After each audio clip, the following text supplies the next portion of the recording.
The boy's fingers hovered over the cracked piano keys, trembling. Rain whispered against the diner's windows, and a faint smell of coffee and burnt toast filled the air. His clothes were soaked, shoes split at the soles. People stared, some with pity, most with unease.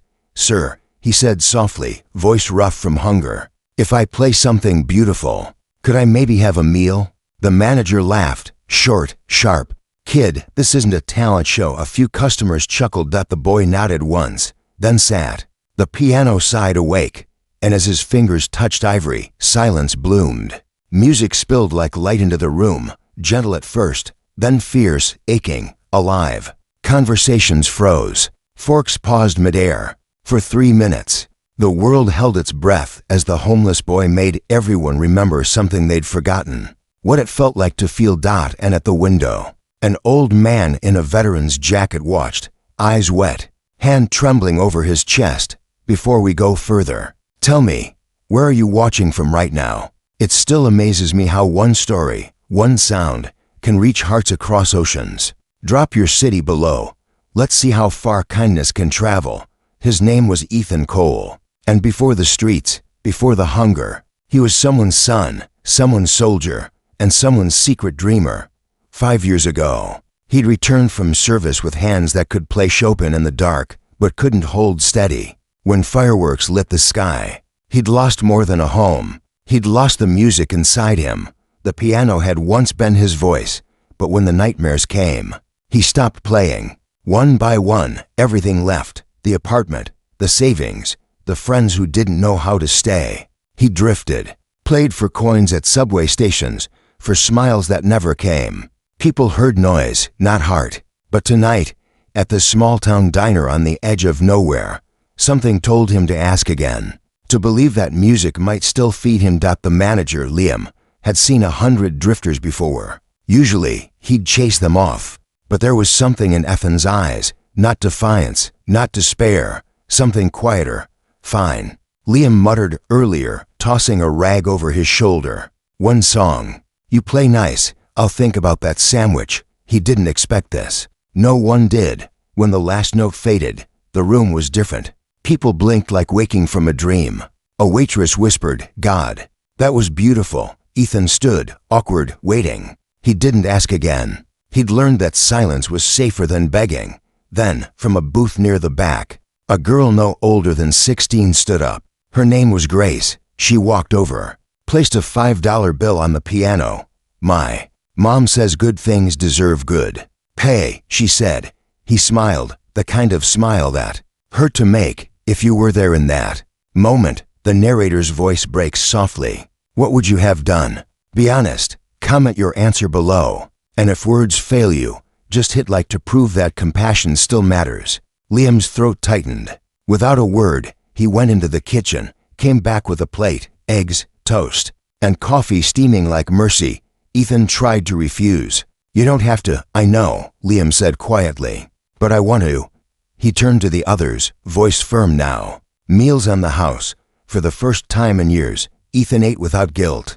Around him, strangers murmured softly, apologies wrapped in admiration. Someone whispered, "He plays like he remembers every heartbreak." He did. Every note that night carried faces, the friend lost in war, the mother's last voicemail, the dream that once fit inside a concert hall. When he finished his meal, Grace asked shyly, "Mister, were you, like, famous before?" He laughed, low and tired. "Not famous, just happy." Her eyes glimmered. "You could be again." Outside, rain had stopped.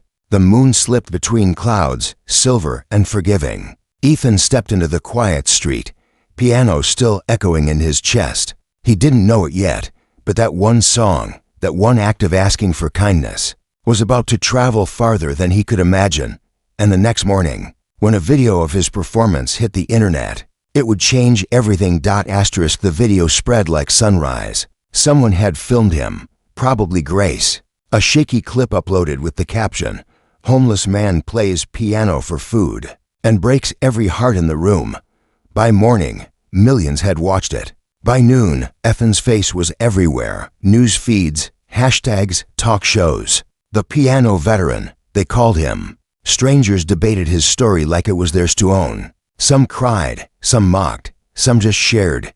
Ethan didn't know any of it. He was back at the park bench by the old fountain, sipping cold coffee, trying to keep warm beneath his frayed jacket. His world had always been small. The next meal, the next night, the next bit of music that might matter to someone for a second. But then a car pulled up. Grace jumped out, phone in hand, eyes wild with excitement. "You're famous. Everyone's talking about you." Ethan blinked, unsure if she was joking. "Famous?" He chuckled, shaking his head. "Kid, I can barely afford socks. No, seriously," she said, showing him the screen. There it was, his music, his name. Hundreds of comments, thousands of hearts. One read, "This man reminded me why I still believe in beauty." Another, "Find him. Give him a home." His hands trembled. He didn't know whether to smile or run. Grace's mom, Ava, walked over from the car. Kind-faced but cautious. "We thought you might need a place to rest tonight," she said gently. "Just for a day or two." He wanted to refuse again. Pride is a heavy chain. But Ava's tone left no room for pity, just quiet respect. "Please," she added, "my daughter would never forgive me if I didn't ask." So he went. Their home was small, warm, filled with the smell of cinnamon and music from the radio. Grace's laughter danced between walls like sunlight. Ethan stood awkwardly by the door, afraid to touch anything too nice. Ava noticed. "You can sit, you know," she said, smiling. "The chair doesn't bite." He chuckled, sat. "Haven't been in a house for a while." Grace placed a blanket over his shoulders.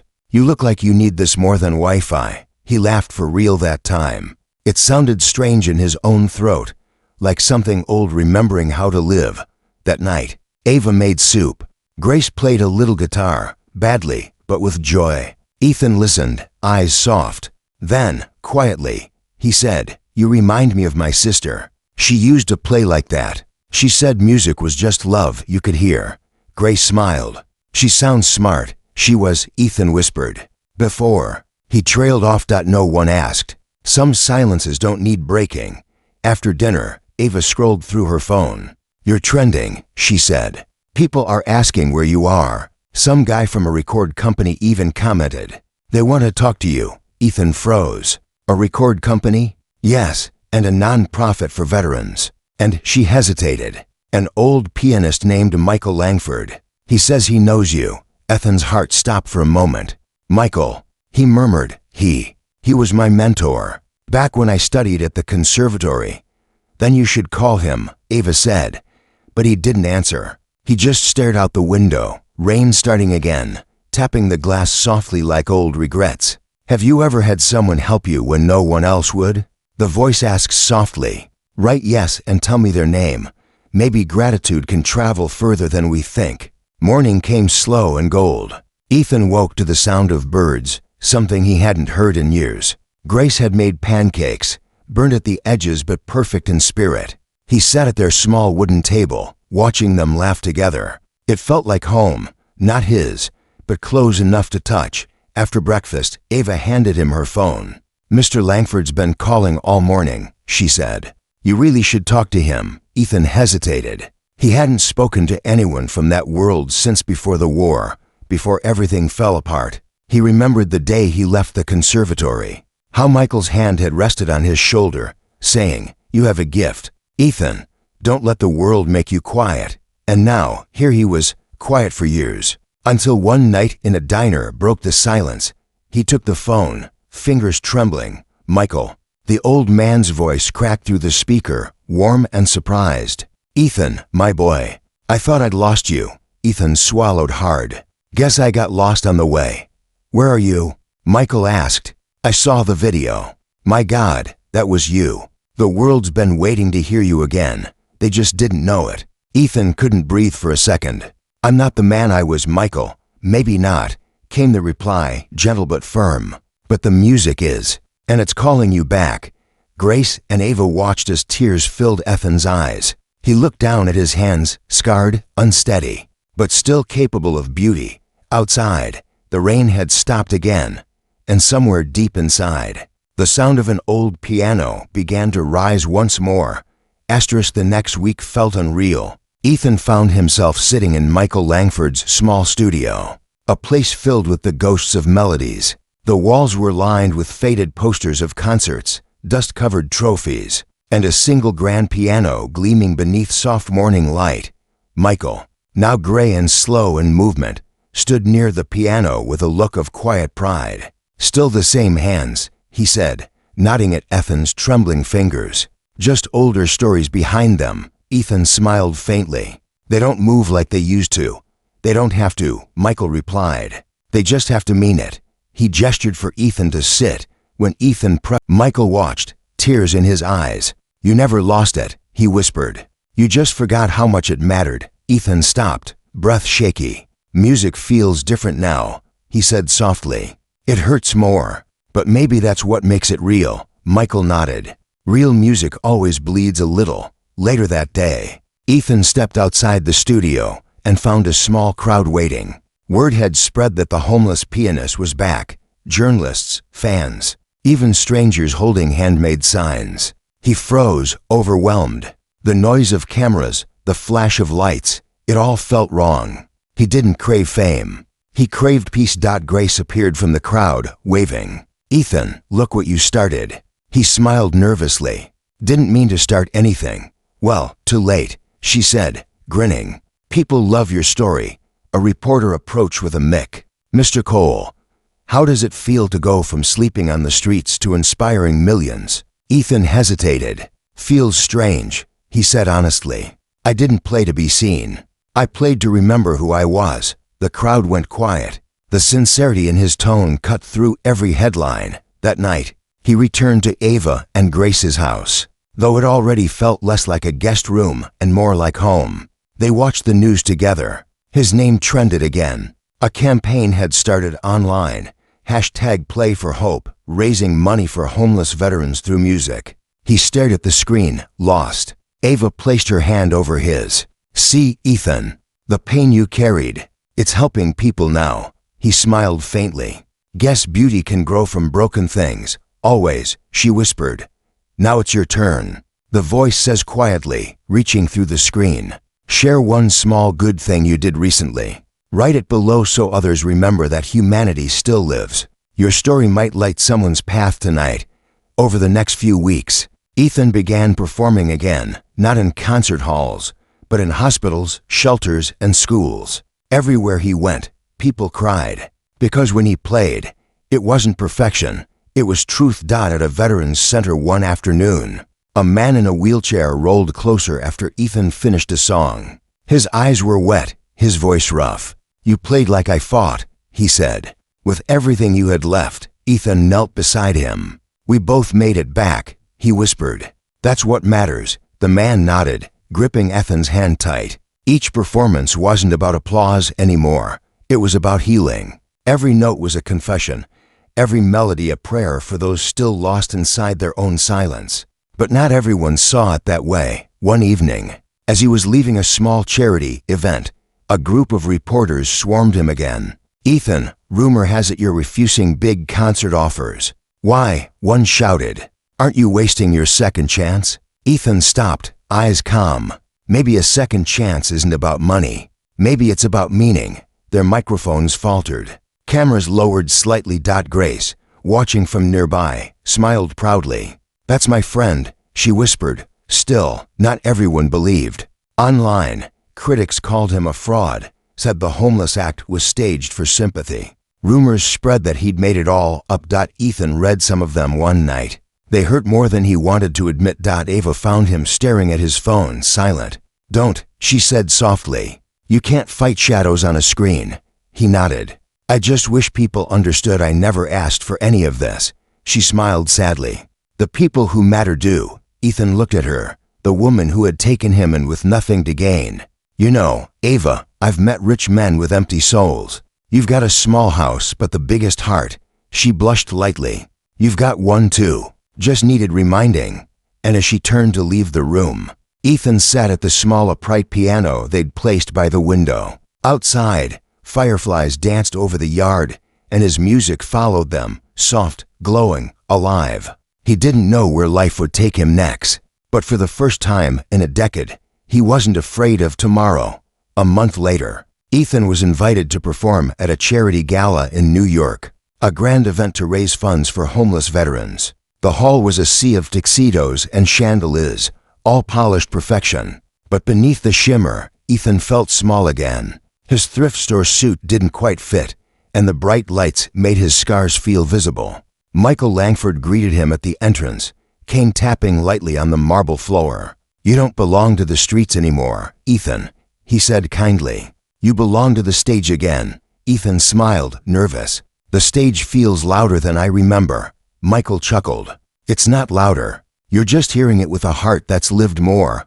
Backstage, Ethan ran his fingers along the piano keys. He could feel the weight of the night pressing down on him, not fear, but responsibility. The event wasn't just about him. It was about everyone who'd slept under bridges, everyone forgotten by the world. Grace had come too, dressed in a simple blue dress that shimmered under the lights. "Play like you did that night in the diner," she whispered. "Play like you're still hungry, not for food, but for meaning." He smiled. "You always know what to say." "Someone has to," she teased. When he stepped on stage, the room fell silent. The audience expected performance. He gave them truth. Each note carried the echoes of rain, loneliness, and the quiet kindness that saved him. The melody swelled, filling the grand hall like prayer. Halfway through, Ethan's vision blurred, not from nerves, but memory. He saw flashes, the cold nights, the faces of friends who didn't make it back from war, the little girl who gave him $5. All of it fused into one trembling chord. And when the last note lingered, the audience rose in thunderous applause. But Ethan didn't bow immediately. He just sat there, hands still on the keys, letting the sound wash over him like a storm he'd finally survived. Backstage, Michael hugged him. "You reminded them that pain can be beautiful," he said. Ethan nodded. "I just told my story, in music, that night, as donations poured in, enough to fund shelters for hundreds of veterans." Ethan sat alone in a quiet hallway. Fame still frightened him, but for the first time, it didn't feel undeserved. Grace found him there, sitting on the floor with his jacket draped over his knees. "They loved you," she said. "I don't think they loved me," he replied softly. "They loved what the music made them remember." She tilted her head. "And what's that?" "That they still have hearts. If that moment hit you hard," the voice murmurs gently, "Leva. Sometimes one little symbol says what our hearts can't." Days turned into weeks. Ethan's story continued to ripple outward. Articles, interviews, even talk shows invited him. But he stayed careful, humble. One morning, while tuning a piano at a local youth center, a boy approached him. "Are you the guy from the video?" he asked shyly. Ethan smiled. "Depends." "Was he handsome?" The boy laughed. "He looked tired, but kind."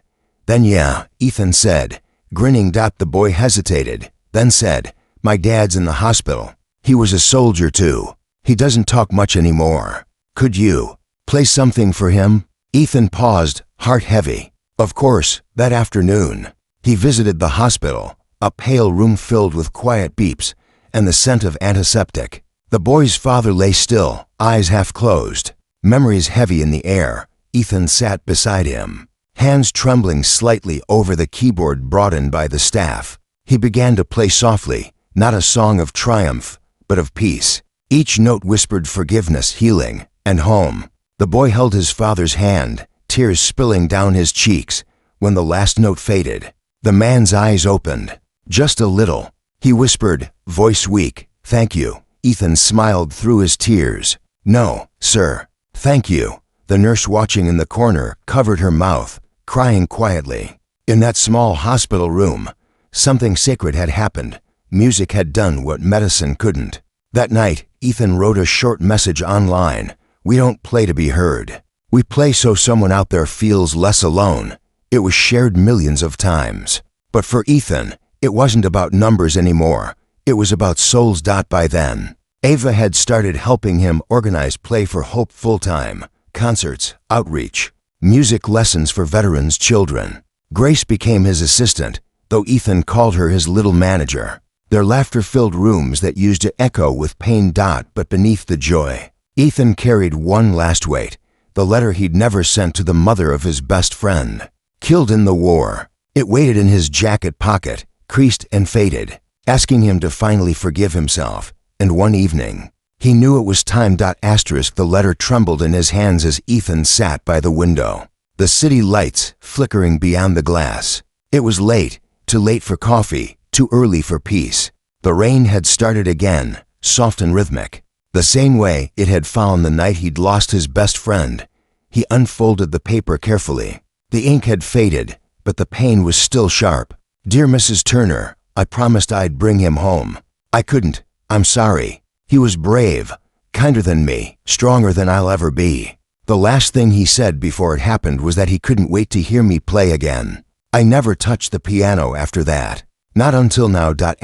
Ethan closed his eyes, breathing through the ache. For years, he'd carried that guilt like a second heartbeat. Every melody he played since returning had been a kind of apology. But now, with every new act of kindness, with every note that healed someone else, he nodded, just finishing something I should have finished a long time ago. She sat beside him. "You don't have to tell me what it is. I think you already know." Grace smiled softly. "Then send it. Let it go." The next morning, Ethan mailed the letter. As it slid into the box, it felt like exhaling after years of holding his breath. That night, he performed again, not for a gala, not for a crowd, but for a small group of veterans at the community center. The room was quiet except for the soft murmur of oxygen tanks and whispered memories. He played the same song he once played at the diner, but it sounded different now, freer, lighter. When he finished, an older man stood up slowly, leaning on his cane. "You played for him, didn't you?" he asked. Ethan looked up, surprised. "How did you?" "I can hear it," the man said. "We all play for someone we miss." The words broke something open inside Ethan, not painfully, but like light cracking through a storm. "Be honest," the voice whispers softly through the story. "Could you forgive after what they did? Type forgive if you could, or never if it would break you too deeply." A few weeks later, Ethan received a letter back, written in delicate cursive on cream-colored paper. "Mr. Cole, I knew one day you'd write. My son spoke of you often. He said you had music in your soul, and I always prayed you'd find your way back to it. You don't owe me an apology. You owe yourself peace. Play for both of you." That's how he'll live on. Ethan sat on his bed, tears spilling silently. He pressed the paper to his heart and whispered, "Thank you." That night, he played under the stars outside the center, just for himself. No crowd, no applause. Only the quiet hum of the city and the warmth of knowing forgiveness had finally found him. The next morning, he woke to find hundreds of messages online. Someone had filmed his small rooftop performance and posted it. The caption read, "Forgiveness sounds like this." Thousands commented, veterans, mothers, strangers, all sharing stories of people they wish they could forgive. Ethan read every one. It was overwhelming, a symphony of regret and redemption stretching across the world. Grace scrolled through beside him, her eyes wide. "You started something again," she whispered. "Maybe it's not me," Ethan said softly. "Maybe it's just the music reminding people they can still heal." He turned to her, eyes tired but warm. "Grace, do you ever think about what would have happened if you hadn't stood up that night in the diner?" She smiled. "You'd still be playing somewhere, but maybe a little hungrier." He laughed, really laughed this time. Maybe, but inside, he knew the truth. That one act of kindness had rerouted his life. A $5 bill, a simple gesture, that was all it took to remind him that he was still human. And now, every time he played for her too, for the girl who believed when no one else did. That evening, he began writing a new piece, gentle, hopeful, filled with small pauses that felt like breath. He titled it Grace. The melody rose and fell like a memory returning home, outside. The sky cleared, stars blinking awake. And somewhere in the distance, a piano waited for its next song. Winter came quietly that year, frost dusting the edges of windows, the world wrapped in pale light. Ethan's little house, now filled with secondhand instruments and donated blankets, had become something more than shelter. It was alive with music and laughter. Veterans came to play, children came to listen, and neighbors stopped by just to feel something good again. He'd turned his pain into a haven. Play for Hope had grown from a video into a movement. Every Saturday, people gathered in a small park downtown to listen, share food, and remember that kindness didn't cost anything but time. Ava organized it all, her steady voice guiding volunteers, her gentle smile reminding everyone why they were there. Grace handled the online posts, uploading short clips of performances. One night, she looked up from her laptop, eyes wide. "Ethan," she said, "you won't believe this. They want you to perform at Carnegie Hall. The foundation that sponsors us got an invitation. They want to honor your journey." Ethan froze. "Carnegie Hall?" Grace nodded, practically bouncing. "It's not just about you, it's about the cause. They'll broadcast it worldwide. It could change everything for the organization." He rubbed his face, overwhelmed. "I don't know if I can do that again, Grace. Big lights, big stage. It's not who I am anymore." She smiled softly. "Maybe it's exactly who you still are." For days, he couldn't sleep. Every time he closed his eyes, he saw flashes of the past, bombs, fire, the shaking hands of men who didn't make it home. His own breath would quicken, the room shrinking around him. Ava found him in the living room one night, sitting in the dark. "You're thinking of backing out, aren't you?" she asked gently. He nodded, ashamed. "I can play in small rooms, Ava, places where I can see their faces. But a stage that big." He trailed off, voice cracking. "I'm afraid I'll lose myself again." She sat beside him, silent for a while. Then she said, "You already lost yourself once. You fought your way back. Don't let fear steal that victory." Ethan looked at her, eyes glassy. "What if I freeze up there?" "Then freeze," she said softly. "And when you're ready, melt." Her words lingered long after she went to bed. He sat alone until dawn, staring at the piano by the window. Finally, he whispered, "All right, I'll play, if you believe love still wins." The narrator's voice murmurs softly through the stillness. "Comment amen. Let's fill this section with hope. Maybe someone scrolling right now needs to see it." The weeks passed in a blur of rehearsals and interviews. Ethan tried to stay grounded, remembering that this wasn't about fame. It was about message. When the night finally came, New York shimmered like 1,000 small miracles. Carnegie Hall stood tall and golden, its lights cutting through the winter mist. Inside, every seat was filled. Cameras waited, but so did hearts. Backstage, Ethan sat quietly at the piano, eyes closed. He could hear the hum of the audience, excitement, curiosity, disbelief. He wasn't dressed in luxury. Just a simple black suit, worn at the edges, the same one he'd used for the gala.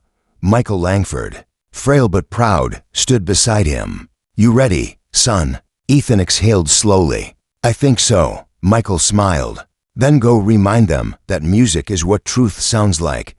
When the curtain rose, the hall glowed beneath warm amber light. Ethan stepped forward, feeling his pulse echo in his ears. For a moment, he almost turned back. But then he saw them, Ava in the front row, Grace filming with trembling hands, Michael nodding from the wings. He sat, and when his fingers touched the keys, the world fell away. The first chord rang pure, heavy with history. Then came another, then another, soft ripples spreading through the vast hall. The piece was Grace, the one he'd written under the stars. It began fragile, like a child learning to hope again. Midway, it swelled, triumphant yet tender, carrying every face, every story, every ache that had led him here. Halfway through, tears blurred his sight. He didn't wipe them away. He let them fall, into the song, into the silence, into the souls of everyone listening. And as the final note lingered, he whispered beneath his breath, "For those who never made it home." The crowd rose in thunderous applause. But Ethan didn't stand immediately. He just bowed his head, whispering a prayer that wasn't for himself. Backstage, Grace ran to him, tears streaming down her face. "You did it," she sobbed. "You really did it." Ethan smiled, voice trembling. "No, we did." After the performance, Ethan walked out into the cold New York night, the applause still echoing faintly behind him. Snow had begun to fall, gentle, slow flakes spinning like quiet applause from the sky itself. He stood beneath a streetlight, breath visible in the cold air, and for the first time in years, he felt Still. Ava and Grace joined him moments later. Grace carried her phone, still buzzing from notifications. "You've gone viral again," she said with a laugh that cracked through the winter chill. "Millions watching live, millions crying." Ethan smiled softly. "Good, maybe it'll make them remember something." "What?" Ava asked. He looked up at the night sky. "That beauty doesn't always come from comfort. Sometimes it's born in the cracks."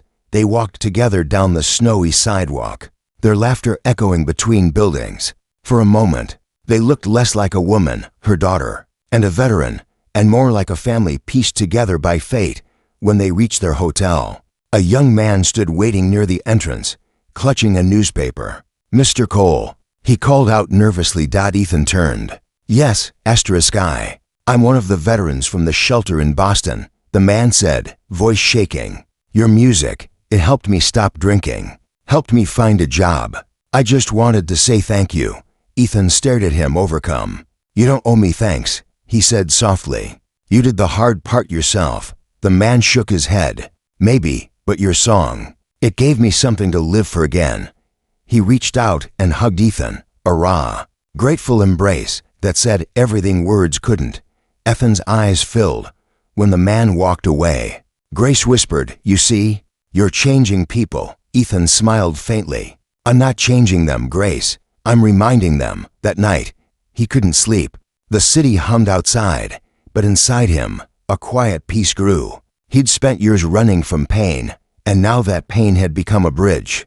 He sat at the small piano in the corner of the hotel suite, fingers resting on the keys, too tired to play. But then, without thinking, he began to hum, low and rough, the melody of Grace in its simplest form. Ava stirred awake on the couch. "You're humming," she said sleepily. Ethan smiled. "Guess I finally ran out of silence. If you believe love still wins," the voice says gently. Comment amen. Let's fill this story with hope. Someone scrolling tonight might need it more than they admit. The next morning brought news Ethan hadn't expected. The Carnegie Hall Foundation wanted to fund Play for Hope as a permanent nonprofit. Scholarships for veterans' children, instruments for shelters, even a touring program that would bring free concerts to hospitals. Ava cried when she heard. Grace jumped into Ethan's arms, laughing. "We did it," she shouted. But Ethan only smiled quietly. "No, kid," he said. "The world did it. They just needed a song to remind them." Months passed, and spring returned. Flowers bloomed in places Ethan once slept. His concerts became less about grandeur and more about stories. He'd invite others to the stage, letting them play, sing, or speak. Each show ended with the same simple line: "The world doesn't need perfection. It needs people who still care." The line became famous, quoted everywhere, printed on posters and mugs. But Ethan never saw himself as a hero. He still rode the bus, still ate cheap sandwiches, still sat at old pianos in quiet corners of the city, just playing because he could. One evening, he walked past the old diner, that diner, the one where it all began. The sign still flickered, half the bulbs gone. Inside, the same manager, Liam, was wiping down tables. Ethan smiled through the window, unsure if the man would remember. Then he stepped inside. Liam froze mid-wipe. "Wait, you're..." Ethan laughed softly. "Yeah, still hungry though. Mind if I trade a song for dinner?" Liam's eyes glistened. "You can have the whole menu, man." Ethan sat at the same piano, the one with chipped ivory keys. He began to play, not as the homeless veteran, not as the viral sensation, but as a man who'd finally made peace with his own story. The sound filled the diner again, just like that first night, but this time it wasn't sorrow that silenced the room. It was gratitude. Grace filmed from the booth again, smiling through tears. Ava watched quietly, hands clasped together. And outside, a small crowd gathered at the windows, strangers drawn by something they couldn't name. Ethan looked up, eyes glimmering. "It's funny," he said softly. "The world laughed the first time I played here. Now they listen." That night at the diner felt like the world coming full circle. The same hum of the old refrigerator, the same scent of coffee and rain-worn tile. Yet everything was different. Ethan's music no longer sounded like survival. It sounded like peace. When he finished, the room erupted in quiet applause. Not the roaring kind from concert halls, but soft, trembling claps from people who truly felt. Liam came forward, eyes wet. "I never told you that first night," he said, voice shaking, "but after you left, I couldn't stop thinking about it. About how I laughed. I've spent years trying to make it right." Ethan placed a hand on his shoulder. "You just did." Liam smiled through tears. "Guess everyone gets a second chance." Ethan nodded. "Even the ones who don't believe they deserve it." Grace put her camera down, wiping her face. "You're gonna make people cry again when I post this," she said, laughing between sobs. "Good." Ethan replied softly, "Maybe the world needs more tears that heal instead of hurt." They sat together afterward, Ava, Grace, Liam, and a few strangers who refused to leave, still caught in the glow of what they'd just witnessed. Outside, the neon diner sign flickered against the wet pavement, reflecting the word "open" like a promise. Ava looked at Ethan quietly. "You ever think about what comes next?" He smiled. "No, I think about what's here. That's enough. If this story moved you," the voice says tenderly, fading in like a whisper between heartbeats, "don't scroll past quietly. Tap like, not for me, but for the soul who carried this pain and still stayed kind." One click can be your way of saying, "I felt you." Months later, the Play for Hope Foundation opened its first permanent music center, a modest building near the harbor, sunlight spilling through wide glass windows. A mural covered one wall, Ethan at the piano, surrounded by children, veterans, and strangers, faces of everyone touched by the music. Ethan stood before it on opening day. Humbled, reporters gathered, microphones out, but for once, he didn't prepare a speech. He just spoke from the truth that had carried him this far. "I used to play for coins," he said softly. "Then I played for food. Later, I played for forgiveness. But now, I play so others remember that life, no matter how hard, still sings." The crowd stood silent, tears shimmering like tiny lights. After the ceremony, he sat at the piano inside the center, a grand white one, donated by Michael Langford, who had passed away just weeks before. A small plaque rested on it, "For Ethan, who turned sorrow into song." He brushed his fingers over the words, whispering, "Thank you, old friend." Then he began to play. Grace and Ava stood by the door listening. The room filled with the sound of something eternal, not fame, not tragedy, just grace in its truest form. Halfway through, a group of kids joined in with small instruments, violins, recorders, even a tambourine too loud for the melody. But Ethan didn't mind. He smiled, nodding to their rhythm. Music, like kindness, was never meant to be perfect, just shared. When the song ended, a little girl with curly hair tugged on his sleeve. "Mr. Ethan," she said, "why do you always close your eyes when you play?" He smiled down at her. "Because when I close my eyes, I see everyone I've ever loved, and everyone who's ever loved me." She thought for a moment, then said, "That's beautiful." Ethan chuckled softly. "So is life, kid. So is life." In the weeks that followed, the music center thrived. Veterans came to teach, children came to learn, and strangers found community in the chords. Sometimes, when the nights were quiet, Ethan would sit by the window, listening to the faint hum of 100 small melodies drifting through the halls. And though his hands had grown slower, his heart had never been steadier. He often thought of that first night, a hungry man in the rain, asking, "Can I play for something to eat?" He smiled every time, because what he'd earned wasn't food or fame, it was purpose. One summer evening, as the sun melted over the water, Grace sat beside him on the steps outside the center. "You know," she said, "if someone made a movie about your life, no one would believe it." Ethan laughed quietly. "Good, real miracles usually don't look believable." She leaned her head on his shoulder. "You changed my life." He looked at her, eyes soft. "You saved mine." They sat there in the fading light, the air thick with music from open windows and laughter that carried hope. And as the last orange rays kissed the piano through the glass, Ethan whispered the line he'd come to live by: "The world doesn't need perfect people. It just needs people who still care."